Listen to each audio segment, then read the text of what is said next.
माता को dream girl कहते हैं। ये अगर दोबारा आपके कैमरे में बोल रहा हूँ, अगर आ गए दोबारा तो मैं यहीं पे चीड़ दूंगा उनको और यहीं गाड़ दूंगा। चाहे मेरे को जेल जाना पड़े, चाहे कुछ नहीं, इसी थप्पड़ मार रहा है, बस चीड़ दूंगा, काट दूंगा। क्यों लगा? जवाब नहीं सुनेंगे तुम्हारी। मेरे को मेरी अपनी बात बोलने का पूरा हक है। क्यों बोला था? अरे ये वो अपनी लड़कियों को भी ऐसे बोलता क्या? वो अपनी लड़की को भी ऐसे बोलता क्या?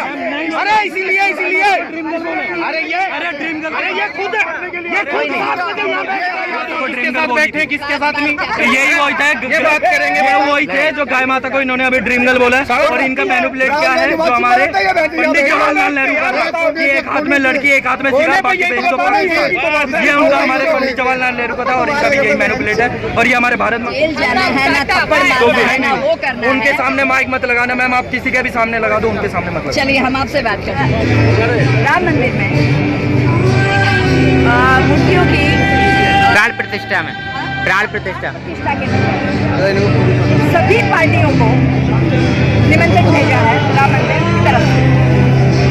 अब अभी जो आपने कहा बात वो जाने देते हैं, मतलब कि बात गलत है, गलत तो कही जाएगी, उसमें कोई बुराई वाली बात नहीं है। लेकिन भगवान राम मंदिर जो अभी जिसका इनॉग्रेशन 22 जनवरी 2024 को आ रहा है, उसकी मूर्ति की प्राण प्रतिष्ठा के लिए हर पार्टी को वहां से निमंत्रण आया। इस बात से क्या संदेश दिया जा रहा है और क्या ये सब पार्टियां उस निमंत्रण को स्वीकार करेंगी, क्या चाहते हैं? मैम ये देखिए, पार्टियों की बात तो पार्टी वाले जानते हैं, वो उसमें हम लोग कहेंगे। लेकिन वो राम मंदिर का जो सबको निमंत्रण दिया गया है, ये राम मंदिर से हमारे लिए नहीं है, सबके लिए है। आपको पता होना चाहिए, अयोध्या में हनुमानगढ़ी नाम की एक जगह है, जहाँ पे आप अगर कहीं जाए, कभी जाए तो वहाँ पे देखिएगा जितने भी प्रसाद फूल बेचने वाले भाई है, मुस्लिम भाई है। तो ये राम मंदिर से किसी एक धर्म को तो सबसे ज़्यादा फायदा हुआ है, क्योंकि हमारे जो पुरुषोत्तम में थे वो एक टेंट में थे और ऐसा माहौल था कि वहाँ पे BSF और सेना की कई टुकड़ियाँ उनको सुरक्षा देती थी। जो जिनका जहाँ जन्म हुआ वहाँ पे भी वो सुरक्षित नहीं थे।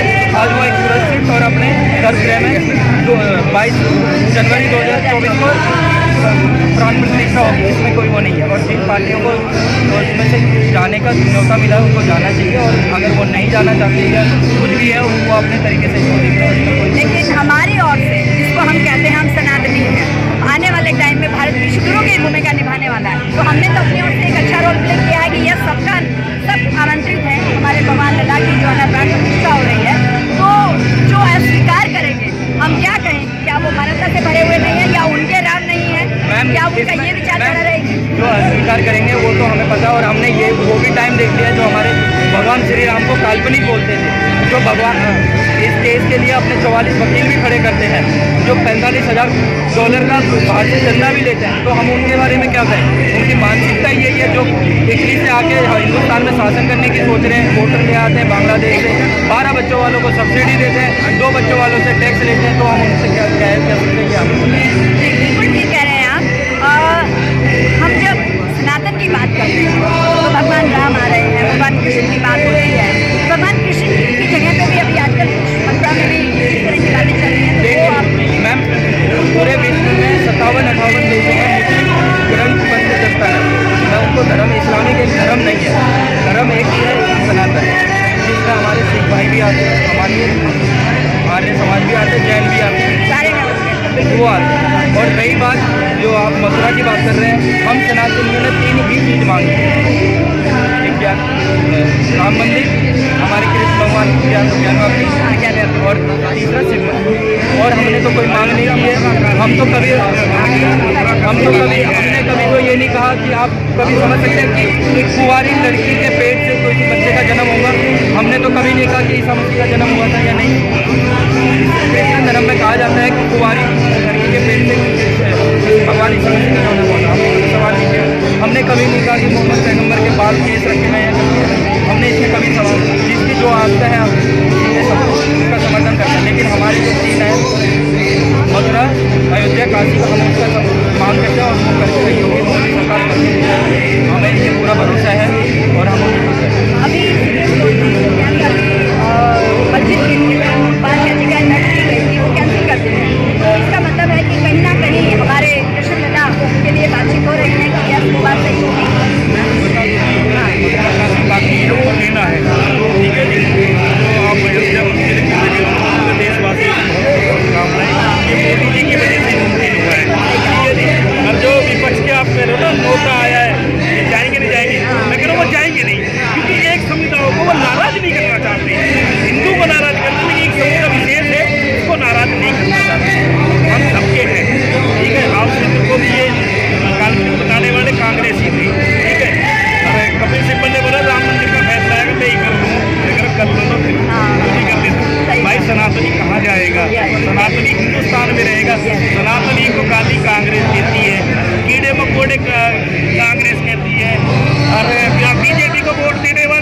बस कांग्रेस कहती है। मैं कह रहा हूँ कि हमारे पास ऑप्शन क्या है? मोदी जी कोई नहीं कहते हैं। 2024 के लिए हम क्या देखें मोदी जी? यूपी से केंद्र का रास्ता जाता है। यूपी में जो जीतेगा वो केंद्र में बैठेगा। तो कह रहे हम तो पहुंचा रहे हैं। अभी जो भी चाय वाला 29 चाय वाला हमने फिक्स कर दिया है। जनता की आवाज है। आप कहीं चले जाओ, इस देश में 4 मजहब 36 बिरादरी बात कर दी है और जन जन के विश्वास है, जन कल्याण के जो कार्य किए हैं, जो स्टार्टअप योजना लेकर है, जो जन धन खाते खुले हैं, जो गरीब आवास योजना बनी है, जो शौचालय बने हैं, तो जन ने खाना है।